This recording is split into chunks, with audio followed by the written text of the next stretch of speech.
네, 4인 4색 투자 인사이트 시간입니다. 오늘은 채권에 대해서 살펴볼 텐데요. 지휘투자자문 마경환 대표 모셨습니다. 어서 오십시오. 네, 안녕하세요. 요즘 채권 시장에 좀 중요한 어떤 변화 같은 게 있습니까? 뭔가 큰 손들이 좀 들어오는. 네, 뭐 옛날하고 작년하고 좀 달라진 거는 뭐냐면 작년에는 좀 선제적으로 투자하시는 분이 많은 개념이었는데 최근 같은 경우는 예금을 하셨던 분이 국채로 많이 이동해요. 그래서 최근에는 이제 예금 투자자들이 좀 많이 이제 국채로 이동을 하고 있고, 또 하나는 이제 아마 뭐 지금 경제 방송이다 보니까 주식 투자자 분들이 많을 텐데 그냥 제가 특정한 자산이 안 좋다는 얘기는 아니고 최근에 이제 에코 삼형제 갖고 시장이 굉장히 화두잖아요. 최근에 한 번은 에코 삼형제 갖고 돈을 좀 많이 버신 분이 몇십억 버신 분이 최근에 이제 엑시트 하시고, 그러니까 매도하시고 국채로 들어오더라고요. 약간 그런. 정말 이 잘하시는 고수들은 정말 발빠르게 움직이는 것 같습니다. 네. 자, 어쨌든 간에 이제 채권이란 건 뭐 경기하고 아주 밀접한 그렇죠. 관계가 있는데요. 미국 중앙은행 이코노미스트들은 미국 경기가 올 하반기 침체될 것이다. 네. 그리고 또 대표님도 이제 미국 경기 침체 시그널이 나타나고 있다. 이렇게 네. 언급을 하셨어요. 네, 네. 그 근거를 좀 설명을 해 주시죠. 뭐 사실은 미국 경제 얘기할 때 여러 가지 얘기할 수 있는데요. 보통 선행 지표들 얘기할 수 있을 것이고, 물론 또 그중에 선행 지표이지만 좀 다르게 얘기할 수 있는 게 금리 차트를 얘기할 수 있을 것이고, 그리고 세 번째는 론, 대출 시장, 그러니까 크레딧 시장이 얼마나 타이팅해지고 있든지, 그게 한 세 가지 측면에서 얘기할 수 있을 것 같은데, 먼저 실물 경제, 특히 제조업이 둔화되고 있는 조짐이 미국이 확실히 보이고 있는데, 보통 미국 실물 경제가 향후에 더 둔화가 될 것일지 제조업이 둔화가 될지 여부를 판단하는 게 ISM 제조업 지표라고 얘기하죠. PMI라고 얘기하고 있고요. 지금 화면에 보시는 차트처럼 과거에 통상적으로 50을 기점으로 해서 50 넘어가면 확장 국면, 50 아래는 수축 국면인데 이번 4월 초에 발표됐던 게 지금 46.3입니다. 계속 지금 둔화가 되고 있는데, 과거의 전례를 보면 여기 지금 약간은 그레이선으로 이렇게 바 차트로 내려져 있는 게 경기 침체 국면입니다. 과거에 보면은 45선으로 해서 과거에 지난 한 40년 중에서 12번의 경기 침체 중에서 미국 침체 중에서 11번이 45가 터치되면서 경기 침체에 들어갔었어요. 45가 아주 그 기준선 비슷하게 네, 가네요. 맞습니다. 그런데 지금 46.3이니까 마 대표 아직은 거기에 진입한 건 아니지 않냐라고 말씀을 주실 수 있는데, 보통 이제 이제 그 PMI 지표의 어떤 방향성을 예측할 수 있으니까 PMI 지표에 또 선행 지표가 있거든요. 그게 아마 다음 화면 준비됐을 것 같은데, 지금 그거는 뭐냐면은 제조업 신규 주문입니다. 유오더입니다. 유오더 신규 주문이고, 신규 주문이 계속 떨어지고 있어요. 신규 주문이 최근에 44까지 떨어지고 있어요. 그러면 통상적으로 신규 주문 지표라든지 또 화면에 나오네요. 신규 주문 지표가 44인데 이게 더 추가 더 떨어지면은 결국은 PMI 지표는 더 떨어질 수밖에 없다. 그래서 이런 그러니까 제조업 PMI 지표 안에서의 어떤 서브 지표들인데, 이런 신규 주문이라든지 고용 지표 같은 것들이 더 악화가 되고 있어요. 그러면 결론적으로 전체적인 종합 지표인 PMI는 더 떨어질 수밖에 없다. 그러면 이제 과거의 어떤 경기 침체 국면을 떨어지는 게 거의 좀 확실한 국면이고요.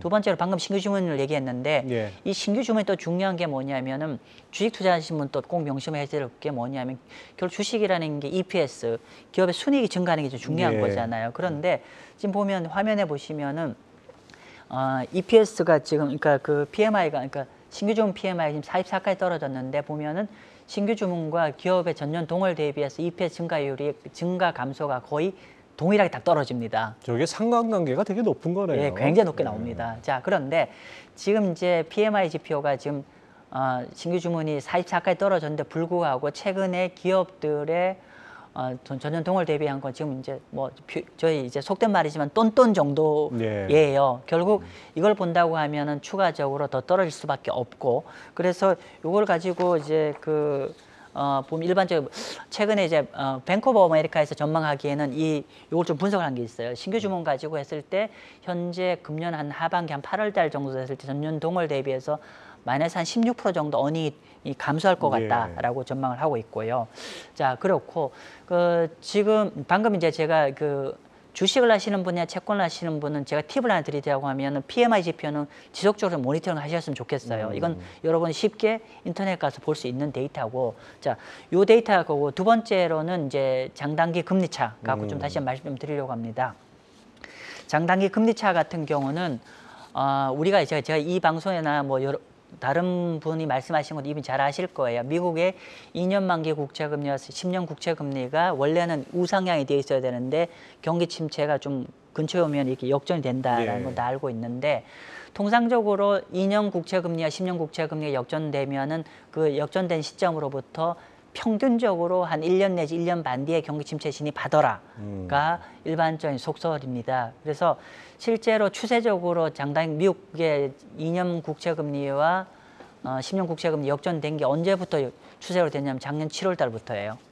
그러면 저 그래프상에 지금 선으로 나타난 게 경기 침체입니다. EPS 전년비가 아니고 2년물과 10년물의 금리 역전, 금리 맞습니다. 차죠. 맞습니다. 그래서 저 그레이선이 다 경기 침체 국면인데 그래서 보통 이제 그 장단 금리 차는 좀 중장기적인 경기 침체 모델, 예측 모델입니다. 한 1년, 1년 반 모델인데 막상 경기 침체가 임박했을 때는 이 역전된 지금 현재 역전이 한 달 전만 해도 110bp, 그러니까 한 1.1% 정도 단기 금리가 훨씬 더 높았어요. 장기금리 낮고 이렇게 됐는데 경기 침체가 임박해지면 이 역전폭이 축소됩니다. 축소가 되고 전국이 이렇게 다시 정상적으로 돌아가죠. 근데 최근에 그런 모습이 보이고 있어요. 지금 보면은 제가 화살표로 좀 준비를 했는데 실제로 역전됐던 것들이 경기 침체 임박해서는 이게 수축이 되죠. 위로 올라오니까 이게 축소가 되고 있는데 최근에 그런 모습이 보이기 시작합니다. 즉 한 달 전에 110bp까지 역전됐는데 지금 얼마나 그 역전폭이 줄었냐면 60bp까지 줄어들었어요. 그래서 실제로 이제 이런 모습들이 더 좀 앞으로 더 강화가 될 것 같아요. 즉 이것의 의미는 우리가 경기 침체 예측이라고 하는데 이 앞에 하나 더 단어 더 붙여야 되는데 임박한 경기 침체의 시그널이다라고 해석하시면 될 것 같습니다. 그래서 최근에 이제 이런 모델로 보았서는 금년 하반기 정도는 경기 침체가 들어올 거라고 볼 수가 있고요.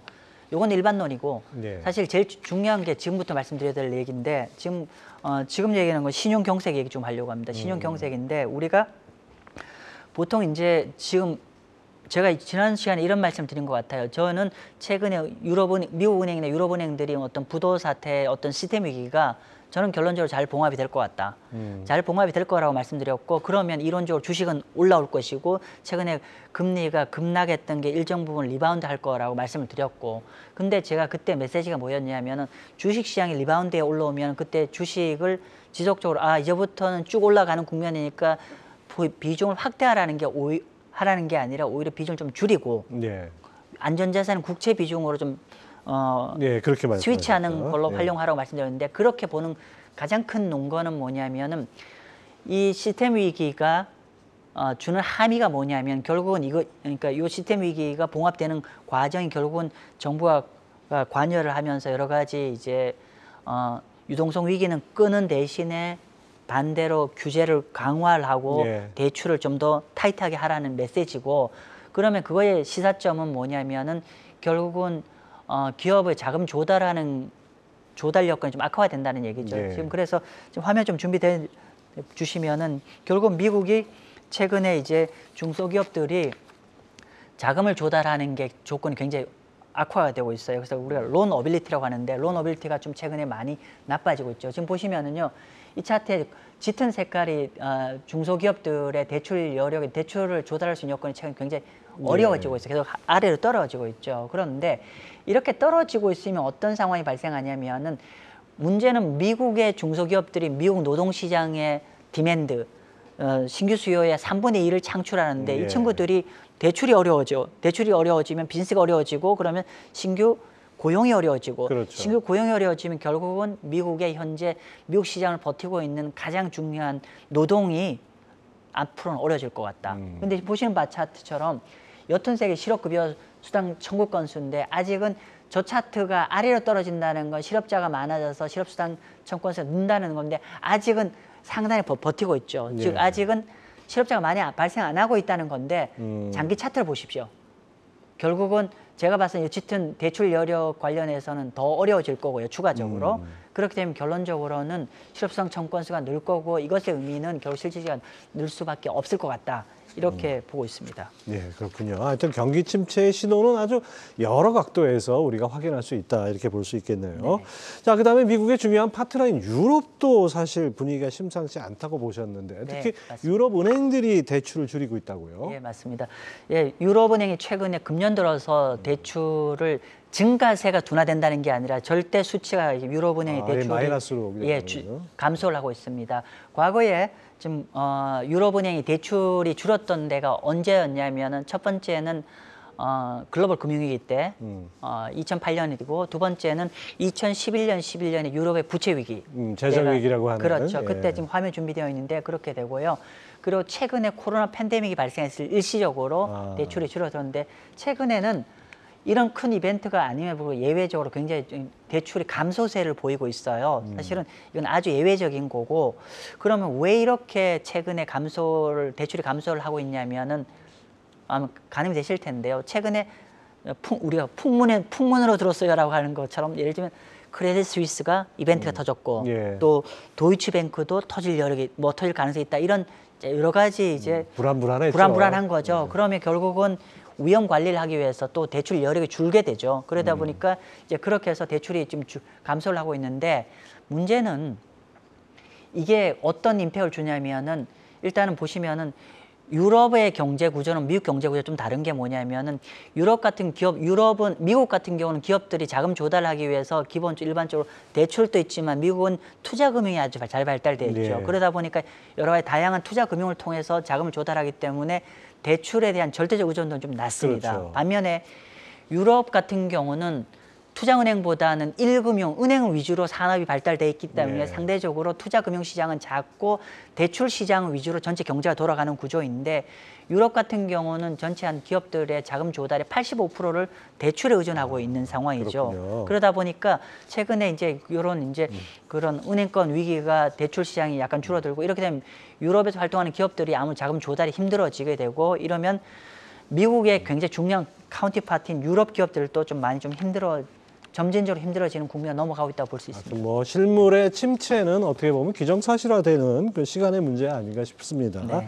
자, 그다음에 FOMC 발표 이후에 미국 국채 가격도 혼조세를 보이고 있어요. 이 대표님께서 미국 국채보다 그래서 한국 국채를 더 주목하라 이렇게 말씀하셨는데 네. 어떤 근거로 그런 거죠? 일단은 이제 우리가 두 가지 측면에서 볼 수 있겠죠. 첫 번째는 정책금리 측면에 있을 것이고 두 번째로는 실물 경제로 봤을 것 같은데 일단 정책금리로 본다고 하면 한국은 이제 뭐 대내적 여건의 여러 가지 이유 때문에 현재 정책금리 3.5가 그러니까 최종 금리일 가능성이 높은 상황이고 그렇죠. 반면 미국 같은 경우는 여전히 아직은 제가 경기 침체를 언급했지만 아직은 경기 침체가 완전히 와닿아 있는 상황이 아니기 때문에 경기 침체가 와닿아 있지 않다는 거는 현재 우리가 인플레이션에 좀 더 고민을 할 수 있는 힘이 있다는 거고 그렇다고 하면은 이제 약간 추가적인 금리 인상 여력이 있는 거고 그리고 5월 초에 지금 아마 25bp는 거의 기정사실화죠. 예. 그럼 5.25 추가적인 금리 인상을 할 것 같고요.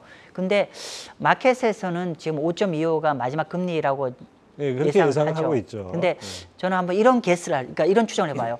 5.2, 0.25 올려놓고 위에 추가적인 금리 인상에 룸을 남겨놓고 코멘트가 나오지 않을까라고 저는 봅니다. 그러면 일단 정책금리 측면에서는 어쨌건 현재 기준으로 미국이 조금 더 금리를 더 올려야 되는 국면이기 때문에 상대적으로 금리를 좀 더 올린다고 하면 해당한 시장 금리가 좀 더 올라갈 룸이 좀 더 있다는 거고요. 상방으로.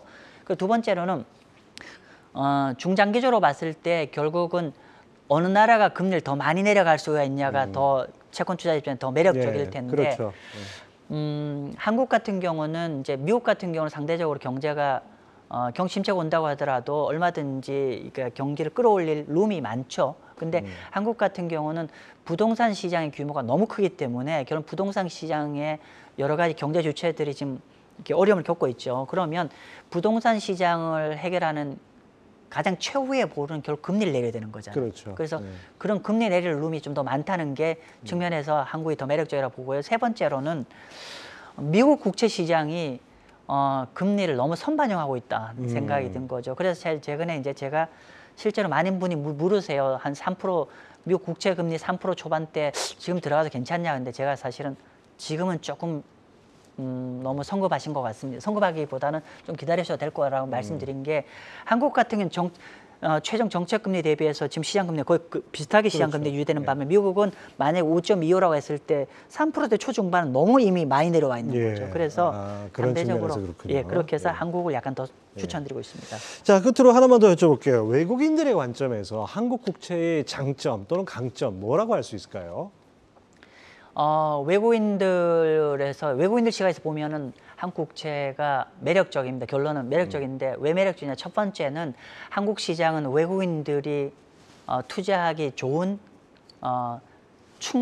큰 사이즈의 시장이고 유동성도 충분하다는 거죠. 규모나 유동성 면에서 적정한 그렇죠. 수준이다. 왜냐하면 외국인들의 가장 큰 고민은 뭐냐면 내가 들어가서 적정한 가격에 살 수 있냐? 두 번째 팔려고 할 때 제 가격에 팔고 나갈 수 있냐? 그렇죠. 이게 가장 중요한 건데 지금 현재 한국 시장은 우린 잘 인지를 못하고 있지만 이머징 마켓에서 세 번째로 큰 시장이에요. 어디냐면 중국, 이머징이 아니죠. 아시아에서 중국, 일본 다음으로 큰 마켓입니다. 그러니까 압도적으로 큰 마켓이고요. 세 번째는 적정한 가격에서 사고 팔 수 있냐는 거는 보통 매수매도 호가의 스프레드 차이를 얘기하는데 저희가 중국과 비슷하게 아시아에서 가장 스프레드가 작아요. 그렇기 때문에 외국인들에서 어떤 유동성 측면에서 매력적이라는 걸 볼 수가 있고요. 두 번째로는 수급적 측면에서 한국 채권은 굉장히 매력적이라는 거죠. 자, 보면은 채권을 국채를 공급해 주는 건 정부잖아요. 근데 아무래도 우리가 현재 행정부가 균형 재정에 신경을 쓰다 보니까 상대적으로 공급을 좀 더 관리한다는 측면이 있을 것이고요. 그리고 반면에 정부는 이제 그러니까 그런 거고 그다음에 수요 측면에서는 외국인의 수요가 매력적이라고 볼 수 있는 게 뭐냐면은 한국은 저희가 지금 화면에 나오지만은 한국 같은 경우는 굉장히 하이브리드 국가라고 합니다. 무슨 말이냐면 선진국의 속성과 이머징의 속성을 동시에 갖고 있다. 선진국 속성은 신용 등급이 좋고 이머징 속성은 금리 높은데 한국은 지금 두 가지를 다 갖고 있죠. 더블 A인데 지금 금리 꽤 높기 때문에 굉장히 매력적인 국가이기 때문에 그 외국인이 매력적이라고 하면 우리나라 투자자들한테도 매력적일 수 있겠네요. 하여튼 더 얘기를 듣고 싶은데 시간이 모자라서 아쉽습니다. GB 투자자문 마경환 대표 함께했습니다. 말씀 감사합니다. 네, 감사합니다.